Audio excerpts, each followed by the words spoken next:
We are making the most of an empty workshop, and the boys are learning on the best engine of its era, the 2-litre Pinto, and they're going to put the gearbox on it because I've bought some new bolts because we lost them. Clutches and alignment, they've done that. Yep. Clutch is lined up. We are ready to put it on. There's a lot of wiggling going on. I think you on the back. You keep an eye on the front door, I'll go to the front. Okay. If you can put your fingers between the two, just slot them in there to make sure it doesn't bang on it. Not between them? Yeah, between the engine and the gearbox, Right. just at the top. To That's it, side, yeah, Zach. keep them there. Put one hand here, underneath that. No. It's going to be hand some here. squash fingers. Right. So, what we got to do, boys, see this bit in here? Yeah. That has got to go into the clutch in there. Okay. So we've got to lift it up and the gearbox has got to slide onto there. Ready? It'll either go first time or be wiggly and horrible. If you've lined it up, it'll just go straight in. Hands, well, I told you to put them, Zach. One there. Because they'll get stuck in there. Yeah, it's the easy way to learn. Hey, the boy's first Pinto. And I think we've got to go up a bit, Zach. I remember my first Pinto. Oh, that's somewhere near.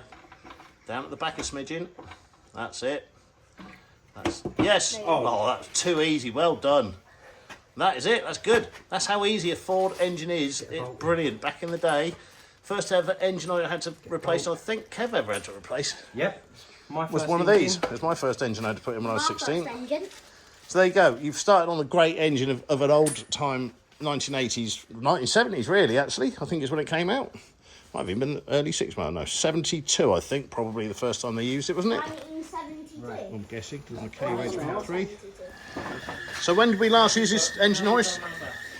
2016, 2016. about 10 years. Yeah, 10 years ago. Sat outside ever since. Better check it pumps up and down and works and stuff. Oh, that's all right. Steering set. Perfect. So we wedged this engine in. It will be higher than that. That's pretty much how far back it wants to be. And somebody will figure out how to attach it to the van. Boys and went round the bottom of that block. Well, aren't we all? That'll be right. Let's put some more oil in. We've got hydraulic oil.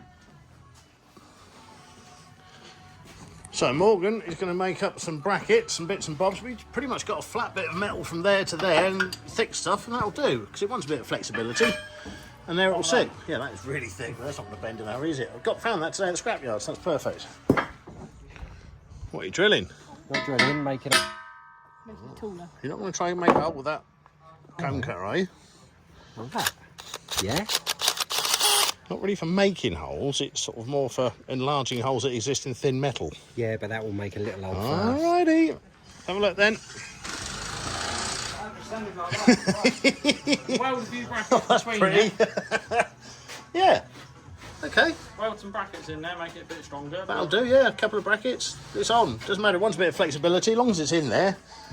Doesn't matter if it's a bit wibbly. We'll chain the gearbox up and that can rattle about in there all day long.